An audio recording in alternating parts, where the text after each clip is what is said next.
오늘 우리에게 주신 하나님 말씀은 요한복음 21장 15절로부터 19절까지 말씀입니다.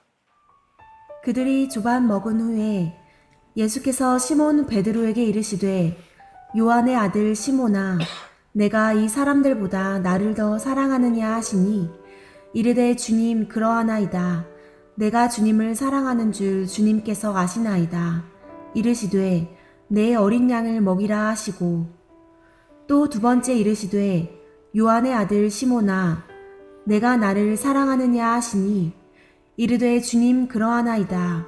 내가 주님을 사랑하는 줄 주님께서 아시나이다. 이르시되 내 양을 치라 하시고 세 번째 이르시되 요한의 아들 시몬아 내가 나를 사랑하느냐 하시니 주께서 세 번째 내가 나를 사랑하느냐 하심으로 베드로가 근심하여 이르되 주님 모든 것을 아시오매 내가 주님을 사랑하는 줄을 주님께서 아시나이다. 예수께서 이르시되 내 양을 먹이라. 내가 진실로 진실로 내게 이르노니 내가 젊어서는 스스로 띠뛰고 원하는 곳으로 다녔거니와 늙어서는 내 팔을 벌리리니 남이 내게 띠띠우고 원하지 아니하는 곳으로 데려가리라. 이 말씀을 하심은 베드로가 어떠한 죽음으로 하나님께 영광을 돌릴 것을 가리키심이러라. 이 말씀을 하시고 베드로에게 이르시되 나를 따르라 하시니 아멘. 아멘. 우리 앞뒤로 인사할까요? 잘 오셨습니다. 사랑하고 축복합니다. 네, 우리 한 번 더 인사하겠습니다. 한 해 동안 고생 많으셨습니다. 네, 우리가 2024년 마지막 주일 예배를 드리고 있습니다.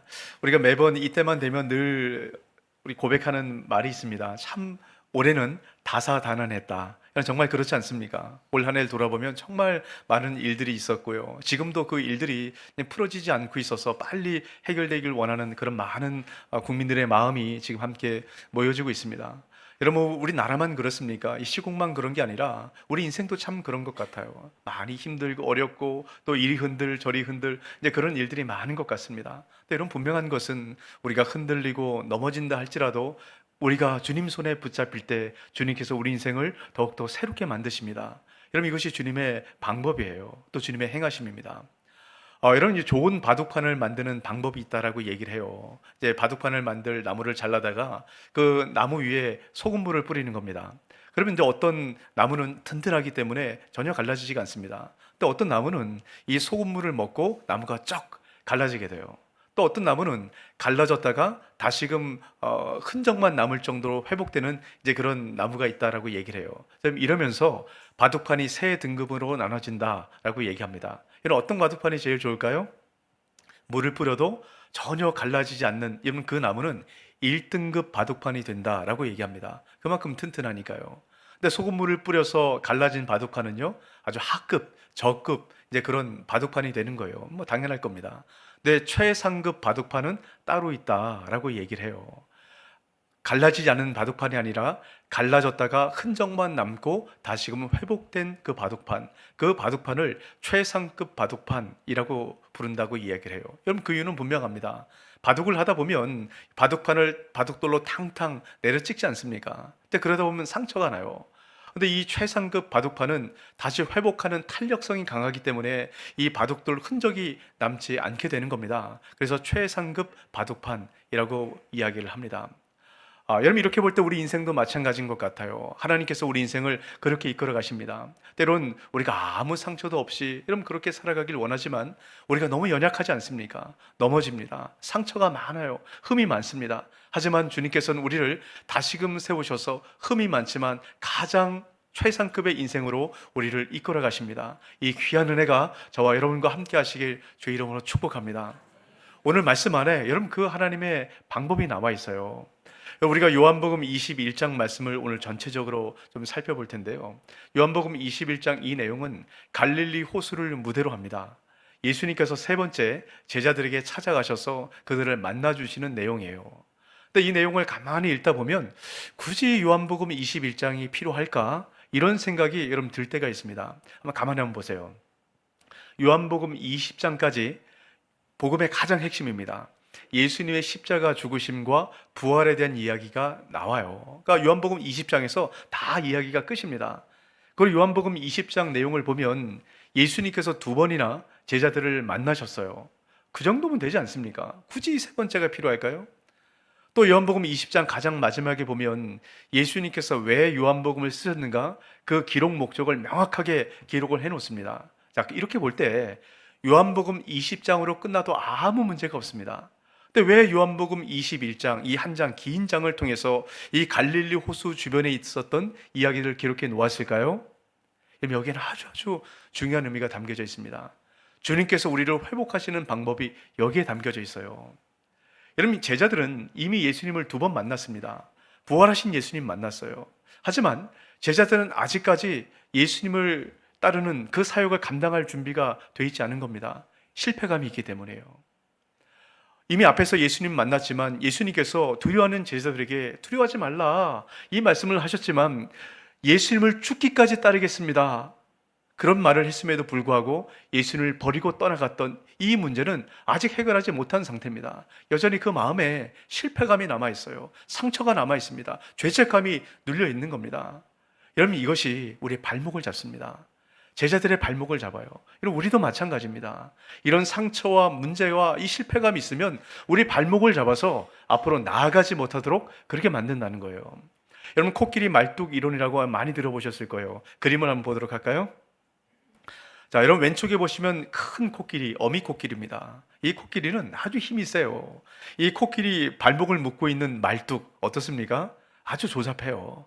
이 코끼리가 힘만 탁 주면 이 말뚝은 금방 부러집니다. 하지만 이 코끼리는 말뚝을 끊어내지 못해요. 그럼 그 이유가 뭘까요? 오른쪽에 보면 새끼 코끼리가 말뚝에 묶여 있죠. 이 새끼 코끼리는 말뚝을 끊어낼 힘이 없습니다. 그러다 보니까 이 새끼 코끼리는 생각하는 거예요. 야, 나는 이 말뚝을 끊어낼 수 없구나. 이 실패감, 이것이 계속 쌓이면 어미 코끼리가 되고, 심지어는 이 말뚝이 사라진다 할지라도 이 말뚝에서 벗어나지 못하는 이런 실패감을 갖게 된다라고 이야기를 합니다.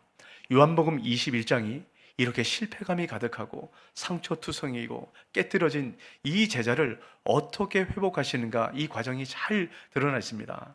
특별히 베드로를 통해서 이 과정이 잘 드러나 있는데요. 여러분, 이 회복되는 과정을 통해서 우리도 상처 많고 실수투성이고 잘 넘어지지 않습니까?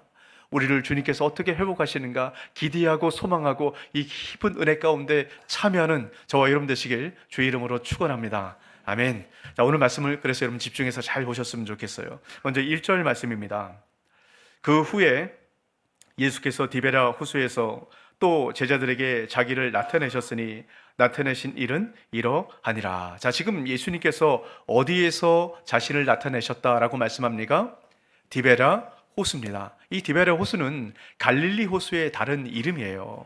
그러니까 지금 예수님께서 이 갈릴리 호수에 예수님을 나타내셨습니다. 이때 제자들이 뭘 하고 있는가를 잘 보세요. 3절입니다. 시몬 베드로가 나는 물고기 잡으러 가노라 하니 그들이 우리도 함께 가겠다 하고 나가서 배에 올랐으나 그날 밤에 아무것도 잡지 못하였더니, 지금 베드로와 나머지 제자들 7명이 함께 지금 고기를 잡고 있습니다. 자, 여러분 잘 생각해 보세요. 지금 예수님께서 부활하셨습니다. 부활하셨으면 제자들이 예수님 따라가야죠. 지금 갈릴리에서 뭐 하고 있는 겁니까? 왜 지금 이 제자들은 갈릴리에 있을까요? 이런 이 중요한 의미를 잘 생각하셔야 돼요. 여기 아주 큰 의미가 담겨져 있습니다. 지금 제자들이 갈릴리 호수가에 있는 이유는 딱 한 가지입니다. 예수님께서 갈릴리 호수에 있으라고 말씀하셨기 때문이에요. 주님께서 십자가에 달려 죽으시기 전에 제자들에게 여러 번 말씀하셨어요. 내가 죽고 부활할 때 갈릴리에서 너희를 만나겠다라고 말씀하셨습니다. 부활하신 이후에도 마찬가지예요. 천사들을 통해서 제자들에게 말씀하셨습니다. 내가 갈릴리에서 너희를 만나겠다. 이런 부활하신 예수님께서 우리 여성들을 먼저 만나지 않았습니까? 이 여자들을 통해서도 제자들에게 동일하게 전하셨습니다. 갈릴리에서 내가 너희를 만나겠다. 갈릴리로 오라는 거예요. 여러분, 도대체 갈릴리가 어떤 곳이길래 예수님께서 제자들을 갈릴리로 부르시는 걸까요? 이 갈릴리가 바로 상처 있고 실수투성인 제자들을 회복하고 살리는 바로 치유와 회복의 장소가 갈릴리입니다. 여러분, 이 갈릴리는 제자들에게 특별한 곳이에요. 예수님을 처음 만났던 곳입니다. 그래서 주님과 그 첫사랑과 그 깊은 감격과 은혜를 나누었던 곳이에요. 또 예수님과 2년 동안 동고동락하면서 많은 기적과 능력과 은혜를 경험했던 그 주님과의 추억이 가득했던 장소가 바로 갈릴리입니다. 여러분, 이 갈릴리가 제자들을 회복하는 아주 중요한 장소가 됩니다. 자, 근데 오늘 우리가 요한복음 21장 말씀을 여러분 제가 전체적으로 이제 보겠다라고 말씀을 드렸잖아요.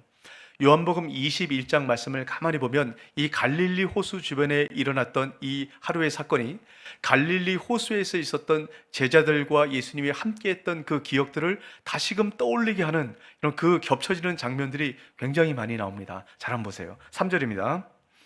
시몬 베드로가 나는 물고기 잡으러 가노라 하니 그들이 우리도 함께 가겠다 하고 나가서 배에 올랐으나 그날 밤에 아무것도 잡지 못하였더니. 자, 지금 베드로와 제자들이 함께 물고기를 잡고 있습니다. 그럼 베드로와 제자들 대부분은 어부 출신이에요. 이런 어부 출신이 물고기를 잡는데 한 마리도 못 잡았다. 사실 이건 말이 안 되는 얘기입니다. 여러분, 평생의 삶 가운데 손에 꼽을 만큼 여러분 그런 일이에요. 어떻게 보면 물고기 못 잡는 게 여러분 그게 아마 기적 같은 그런 일일 겁니다. 물고기를 조금만 잡았다, 뭐 이건 이해가 됩니다. 나 한 마리도 못 잡았다, 여러분 특별하다라는 걸 꼭 생각을 하셔야 합니다. 자, 한 마리도 못 잡고 이렇게 있을 때 예수님께서 그 모습을 보고 이렇게 얘기하십니다. 6절입니다. 이르시되 그물을 배 오른편에 던지라, 그리하면 잡으리라 하시니 이에 던졌더니 물고기가 많아 그물을 들 수 없더라. 예수님 말씀대로 오른편에 그물을 던집니다. 그랬더니 물고기가 그물이 찢어질 만큼 그렇게 잡히는 거예요. 밤새 한 마리도 못 잡았는데 그물이 찢어질 정도로 지금 고기가 잡힙니다. 자, 여러분, 이 장면이 여러분 이 복음서 내용을 볼 때 어디선가 보았던 그 내용으로 떠오르지 않습니까? 누가복음 5장 말씀에 보면 똑같은 내용이 나와요. 여러분, 이때가 베드로가 처음 예수님을 만났을 때의 얘기입니다. 여러분, 베드로가 어부입니다. 그럼 그날도 물고기를 밤새도록 한 마리도 못 잡았어요. 여러분, 기적 같은 일이라고 말씀을 드렸죠. 물고기를 못 잡는 일이 거의 없는 거예요. 한 마리도 그날 못 잡았습니다. 이상한 일이죠. 그때 예수님께서 베드로에게 말씀합니다. 깊은 데로 가서 그물을 내려라. 베드로가 얘기합니다. 주님, 제가 밤새도록 제가 애를 써서 노력했지만 한 마리를 못 잡았습니다. 하지만 주님 말씀에 의지하여 깊은 곳에 그물을 내리겠습니다. 말씀에 순종합니다. 이건 어떤 일이 일어나죠? 그물이 찢어질 정도로 고기가 잡혔어요. 그러면서 베드로는 메시아를 만나게 되고 자기의 모든 것을 버려두고 예수님을 따르는 이런 그런 인생으로 바뀝니다. 바로 예수님과 처음 만났던 그 첫사랑의 기억들, 지금 베드로가 동일한 그 기억들을 경험하고 있는 겁니다. 자, 오늘 또 21장 말씀 가운데 좀 이해가 되지 않는 내용 하나가 여러분 등장을 합니다. 7절 말씀인데요. 같이 한번 읽어볼까요? 예수께서 사랑하시는 그 제자가 베드로에게 이르되 주님이시라 하니 시몬 베드로가 벗고 있다가 주님이라 하는 말을 듣고 겉옷을 두른 후에 바다로 뛰어내리더라. 자, 여기 보시면 지금 베드로가 그물질을 하고 있어요. 그물질을 하려면 여러분 옷을 벗고 해야 됩니다. 이제 그물에 자꾸 옷이 걸리니까 불편하니까 옷을 벗는 게 너무 당연한 것 같아요. 옷을 벗고 그물질을 하다가 여러분 옆에 있던 요한이, 예수님을 사랑하는 제자 요한이 주님이시다라고 얘기한 순간 지금 베드로가 어떻게 합니까? 벗고 있던 옷을 다시 입습니다. 그리고 어떻게 해요? 물에 뛰어듭니다. 여러분, 이게 이해가 되세요? 오히려 반대로 바뀌어야죠. 지금 이 거리가 100m 정도 된다라고 얘기해요. 배에서 육지까지가 100m입니다. 여러분, 이 거리를 최소한 헤엄쳐서 가야 되지 않습니까? 여러분, 그러려면 옷을 벗고 헤엄을 쳐야 쉽게 헤엄을 치죠. 옷을 입고 헤엄치면 헤엄이 잘 되지 않는 거예요. 근데 지금 베드로는 왜 옷을 입고 물에 뛰어들었을까요? 여러분, 갈릴리 호수에서 일어났던 사건 중에 베드로가 옷을 입고 물에 뛰어들었던 한 사건이 있습니다. 이건 언제인 줄 아세요? 마태복음 14장에 보면 베드로가 풍랑치는 바다 위를 예수님 말씀에 의지해서 바다 위로 발을 내딛어 물을 걸었던 이런 그런 기적의 경험들이 있습니다. 여러분, 잠시 뒤에 물에 다시 빠졌어요. 믿음이 약하기 때문에. 하지만 베드로는 예수님 말씀에 의지해서 물을 걸을 수 있었던 그런 순전한 믿음을 갖고 있었던 여러분 그때를 이런 베드로가 떠올리지 않았을까 싶습니다. 또 13절 말씀 같이 한번 읽어볼까요? 예수께서 가셔서 떡을 가져다가 그들에게 주시고 생선도 그와 같이 하시니라. 지금 예수님께서 제자들에게 뭘 주고 계십니까? 떡과 생선을 마련해서 주고 계세요. 자, 지금 예수님께서 떡과 생선을 준비해서 주시는 내용, 어떤 것이 떠오르세요? 갈릴리 호수 주변에 일어났던 일들 중에서요, 오병이어의 기적이 있습니다.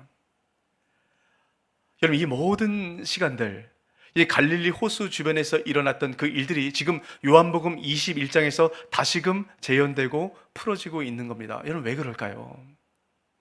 지금 제자들을 주님을 처음 만났던 그 첫 자리로 주님께서 불러가고 계시는 겁니다. 그래야 회복이 일어나거든요.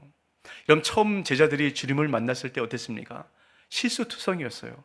상처투성이었습니다. 문제가 많았습니다. 자신들의 힘으로 아무것도 할 수 없는 여러분 그런 상태였어요. 하지만 주님 말씀에 의지해서 그 사명을 감당할 때 여러분 놀란 기적의 능력을 경험했던 그런 제자입니다.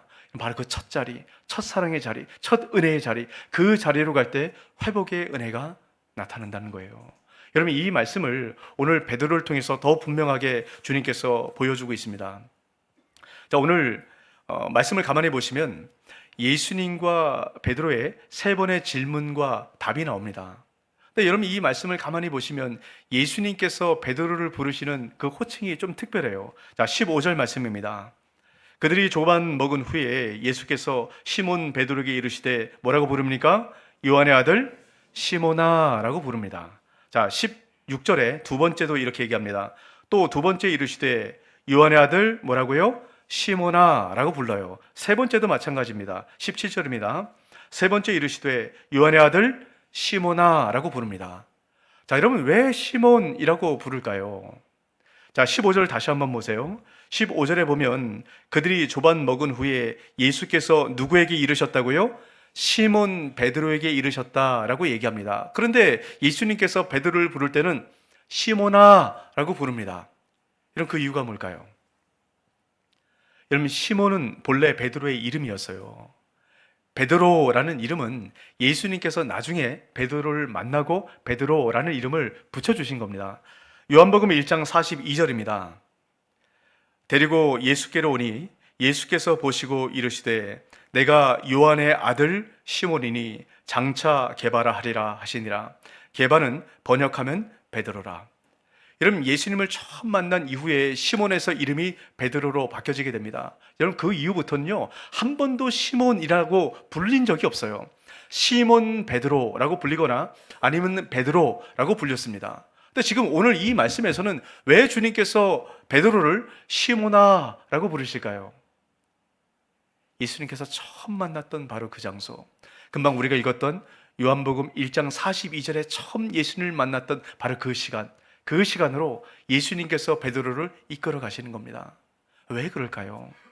여러분, 처음 예수님을 만났던 이 베드로, 여러분 뭐라고 고백했는지 아십니까? 주님, 저는 죄인입니다. 저를 떠나시옵소서. 그 베드로에게 주님께서 말씀합니다. 네가 지금까지는 평생의 삶 가운데 물고기 잡는 생존을 위한 그런 삶을 살았다면 이제부터는 사람을 낚는 그 사명자로 내가 너를 사용할 것이다. 주님께서 부르십니다. 여러분, 그 은혜 너무너무 감사했어요. 주님, 다른 거 다 필요 없습니다. 내가 주님만 있으면 됩니다. 그래서 모든 것을 버려두고 예수님을 따르는 제자길을 걸어갔어요. 바로 그 첫 만남, 첫 시간, 첫 은혜를 경험했던 그 장소로 예수님께서 베드로를 이끌어가고 계십니다. 여러분, 이게 왜 중요한지 아십니까? 이런 베드로와 또 비롯한 모든 제자들이 넘어진 이유가 있어요. 마태복음 26장 35절 말씀 우리 같이 한번 읽어볼까요? 베드로가 이르되 내가 주와 함께 죽을지언정 주를 부인하지 않겠나이다 하고 모든 제자도 그와 같이 말하니라. 여러분, 여러 번 제자들이 넘어졌지만 가장 제자들이 실패감을 갖고 벗어나지 못했던 내용이 바로 이겁니다. 주님께서 잡히시기 바로 전에 뭐라고 얘기합니까? 모든 제자들, 베드로를 비롯해서 모든 제자들이 호언장담합니다. 저는 절대 주님 떠나지 않습니다. 죽을지언정 떠나지 않겠습니다. 이런 모든 제자가 그렇게 얘기했습니다. 근데 여러분, 이 말씀 안에 중요한 표현이 하나 나오는데요. 다시 한번 보여주세요. 26장 35절. 지금 내가 죽을지언정 주를 부인하지 않겠습니다. 이것을 지금 누가 얘기하고 있습니까? 내가 라고 얘기합니다. 지금 제자들은, 베드로를 비롯해서 제자들은 내가 그렇게 할 수 있다라고 생각한 겁니다. 여러분, 왜 이렇게 이야기를 할까요? 여러분, 처음 주님을 만났을 때 여러분, 베드로와 제자들은 그렇지 않습니다. 주님, 저를 떠나십시오. 저는 아무것도 할 수 없는 죄인입니다 라고 고백했습니다. 근데 시간이 지나면 지날수록 제자들은 이렇게 얘기합니다. 주님, 제가 할 수 있습니다. 내 힘으로 할 수 있습니다. 내가 주님 따를 수 있습니다 라고 얘기하기 시작합니다. 왜 그럴까요? 지금 제자들은 예수님과 함께 하면서 많은 기적들을 경험합니다. 자신들의 손을 통해서 귀신을 쫓아내는 기적을 경험해요. 자신들의 손을 통해서 많은 병자가 치유되는 것을 경험합니다. 제자들의 손을 통해서 오병이의 기적이 바로 눈앞에서 펼쳐지는 것을 경험합니다. 제자들은 그 많은 기적이 자신들 안에 나타나는 걸 보면서 이것이 내 힘이고 내 능력이고 나의 능력임을 착각하기 시작하는 거예요. 주님께로부터 온 것인데 이것이 내 것으로 착각하기 시작합니다. 그러면서 몸에 힘을 주기 시작합니다. 몸집을 부풀리기 시작해요. 이렇게 몸에 힘을 주고 몸집을 부풀린 이 제자들은 절대 목자가 될 수 없습니다. 몸에 힘을 준 목자는 양을 칠 수가 없어요. 양을 잡아먹게 됩니다. 그래서 결국 이 제자들은 넘어지게 되는 거예요. 여러분, 이 이야기는 우리에게도 동일한 이야기입니다. 우리가 처음 주님을 따를 때 여러분, 어떻게 우리가 주님을 따랐습니까? 저는 이 말씀을 준비하다가 제가 여러분에도 전에 한번 말씀드렸던 정철봉 시인이 썼던 옷걸이라는 짧은 동화가 기억이 났어요. 오래된 세탁소에 헌 옷걸이가 걸려 있었어요. 그 옷걸이가, 새로운 옷걸이가 들어올 때마다 늘 얘기합니다. 네가 옷걸이라는 걸 잊으면 안 돼. 새 옷걸이들이 그 얘기를 들을 때마다 화가 나는 거예요.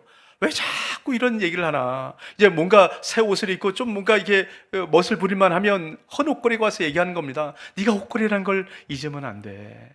그러면서 헌 옷걸이가 얘기합니다. 많은 옷걸이들이 잠깐 그 옷걸이에 걸려있는 그 옷을 보고 자기 자신인 양 착각하는 그런 모습을 내가 많이 보았기 때문이다 라고 이야기를 합니다. 여러분, 우리가 그렇지 않습니까? 여러분, 우리가 처음 주님 만났을 때 주님 한 분만 충분합니다. 이제 그러다가 어느 순간에 자꾸 몸집을 부풀리기 시작해요. 나를 알아주길 원합니다. 저는 이 말씀을 보면서 제 모습이 보였어요. 제가 처음 목사 안수를 받을 때 너무너무 그 전날 밤이 두렵고 떨리는 밤이었습니다. 야, 나 같은 게 목사가 될 수 있을까? 그 뒤로도 목사의 그 호칭이 불릴 때마다 야, 내가 목사가 맞을까? 내가 자격 없는 내가 목사로 불릴 수 있을까? 이런 마음이 있었어요. 담임 목사가 된 뒤로는 더 그랬습니다. 야, 내가 나 같은 게 무슨 담임 목사가 될 수 있을까? 그 많은 부담감 가운데 그 호칭을 제가 들으며 왔어요. 근데 어느 순간인가 이것이 점점 묻어지기 시작합니다. 제가 어느 날이었어요. 이제 길을 가다가 누군가 제 옆에 오면서 저에게 이렇게 이야기를 하는 걸 들었습니다. 아저씨, 저를 부르는 거예요. 제가 그 호칭에 제가 깜짝 놀라서 옆을 살짝 봤어요. 그분이 저를 볼 때 당연히 제가 아저씨죠. 그분이 제가 뭐 목사인지 어떻게 압니까? 당연히 저를 아저씨 부르는 게 당연하지 않겠어요? 근데 제가 그 호칭이 너무 어색한 겁니다. 늘 그냥 목사님 이렇게 불러오다가 아저씨 하는 순간 제가 멈칫하는 제 모습을 보면서 야, 많이 묻어져 있구나 하는 제 모습을 보게 됐습니다. 제가 담임 목회를 하면서도 마찬가지입니다. 제가 제 모습을 돌아보면 어느 순간인가 깜짝 놀랄 때가 있어요. 몸에 힘을 주고 몸을 부풀리고 있는 제 모습을 보게 됩니다. 담임 목사가 힘을 주고 몸을 부풀리면 그 양들은 죽는 겁니다. 힘을 빼야 해요. 제가 이 말씀을 보면서 다시 한번 제 모습을 돌아보게 됩니다. 제가 몸을 부풀리고 있지 않는가? 몸에 힘을 주고 있지 않는가? 힘을 빼야 해요. 그럼 우리 교회 중직자들은 어떻습니까? 저는 우리 교회 뭐 장로님들, 권사님들, 안수집사님들은 전혀 그런 분이 없기 때문에 제가 편하게 이야기를 합니다. 여러분, 우리 장로님들 또 안수집사님들, 여러분 이 장립 안수 받기 전에 여러분 어떤 시간을 보내셨어요? 우리 권사님들 권사 임직 받기 전에 이런 어떤 마음을 가지셨습니까? 야, 나 같은 사람이 장로해야지. 나 같은 사람이 안수 집사고 권사 돼야지. 혹시 이런 마음으로 되신 분 계십니까? 그런 분 계시면 손 한번 들어보십시오. 네, 아무도 그런 사람이 없어요. 다 똑같습니다. 야, 나 같은 게, 주님 저 같은 게 되겠습니까? 이렇게 쓰게 됩니다. 근데 어느 순간인가 시간이 지나기 시작하면서 자꾸 몸집을 부풀리기 시작합니다. 힘을 주기 시작해요. 그러면서 야, 내가 장로인데, 야, 나한테 이렇게 해? 내가 권사인데? 내가 안수집사인데? 이러면서 점점 몸에 힘을 주기 시작해요. 그럼 넘어지는 거예요. 여러분, 교회 안에 몸에 힘을 주고 몸을 부풀린 목사와 몸에 힘을 주고 몸을 부풀린 장로가 부딪히면 그 교회는 깨지는 겁니다. 그 양들은 다 상하는 거예요. 여러분, 우리 교회가 저는 참 건강하고 너무 좋다라고 생각하는 거는, 저는 몸에 자꾸 힘을 주고 부풀립니다. 근데 우리 장로님들은 늘 힘을 빼세요. 그래서 우리 장로님들 덕분에 제가 잘 목회를 하고 있는 것 같습니다. 우리 장로님들께 다시 한번 감사의 마음을 전해드리고 싶어요. 여러분, 우리 중직자들 다 마찬가지입니다. 우리 모든 중직자들이 내 몸에 힘을 주고 부풀리고 이런 분들끼리 서로 만나면 부딪힙니다. 이런 부딪히면 부딪힌 사람들만 다치는 게 아니에요. 주변에 연약한 사람들 다 다칩니다. 여러분, 교회에 시험 들고 문제 생기는 이유, 초신자들 때문에 생기는 것 한 번이라도 본 적 있으세요? 한 번도 없습니다. 어느 교회도 없어요. 다 몸집을 부풀린 그런 중직자들, 다툼 때문에 그런 문제들이 생기는 겁니다. 힘을 빼야 해요. 그래야 나도 살고 모두가 사는 겁니다. 여러분, 우리가 하나님께도 마찬가지입니다. 우리가 처음 주님 앞에 섰을 때 어떤 마음이 있습니까? 주님, 구원해 주신 것만 해도 너무너무 감사합니다. 근데 시간이 지나면서 어떤 생각이 들어요? 주님, 어떻게 저한테 이럴 수 있습니까? 제가 주님 앞에 어떻게 헌신하고 얼마나 드렸고 얼마나 내가 주님 앞에 기도했는데 주님이 나한테 어떻게 이럴 수 있습니까? 점점 몸에 힘을 주기 시작하는 거예요. 그러니까 흔들리고 시험에 들고 넘어지게 되는 겁니다. 힘을 빼야 해요. 그래야 내가 살고 내 주변에 있는 사람들이 삽니다. 어떻게 힘을 빼야 할까요? 갈릴리로 가야 합니다. 다시 한번 갈릴리로 돌아가야 돼요. 주님의 첫사랑이 있는 그 갈릴리로 돌아갈 때 주님께서 우리를 회복하십니다. 그럼 그 회복을 어떻게 하시는가를 보십시오. 자, 9절입니다. 육지에 올라보니 숯불이 있는데 그 위에 생선이 놓였고 떡도 있더라. 자, 지금 베드로가 지금 무리를 걸었는지 헤엄쳤는지는 잘 모르겠어요. 어쨌든 육지로 올라갑니다. 그럼 제일 먼저 베드로의 눈에 들어왔던 것이 9절입니다. 그럼 9절에 제일 먼저 베드로의 눈에 뭐가 들어왔어요? 숯불이 들어왔습니다. 그럼 이상하죠? 왜 숯불이란 표현을 가장 먼저 여기에 놓았을까요? 그 숯불 위에 떡과 생선이 놓여 있었습니다. 근데 왜 숯불이란 표현을 가장 먼저 썼을까요?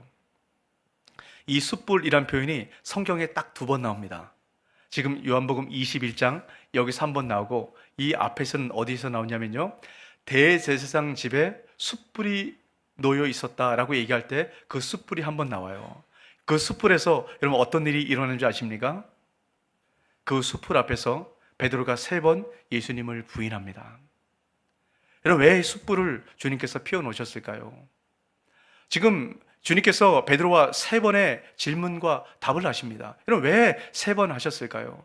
베드로가 예수님을 3번 부인했던 그 베드로를 주님께서 다시금 회복하시기 위한 여러분 그 주님의 마음이 여러분 분명한 의도가 여러분 느껴지지 않습니까? 근데 여러분, 우리가 주목해서 보아야 될 것이 하나가 있어요. 지금 예수님께서 베드로에게 네가 왜 나를 부인했느냐 라고 물으셨습니까? 아니요, 네가 나를 사랑하느냐 라고 물으셨습니다. 여러분, 이것을 3번이나 물으세요. 3번째 이 얘기를 들었을 때 여러분 베드로가 이렇게 반응을 합니다. 17절입니다. 3번째 이르시되 요한의 아들 시몬아, 내가 나를 사랑하느냐 하시니 주께서 3번째 내가 나를 사랑하느냐 하심으로 베드로가 근심하여 이르되 주님, 모든 것을 아시오매 내가 주님을 사랑하는 줄을 주님께서 아시나이다. 예수께서 이르시되 내 양을 먹이라.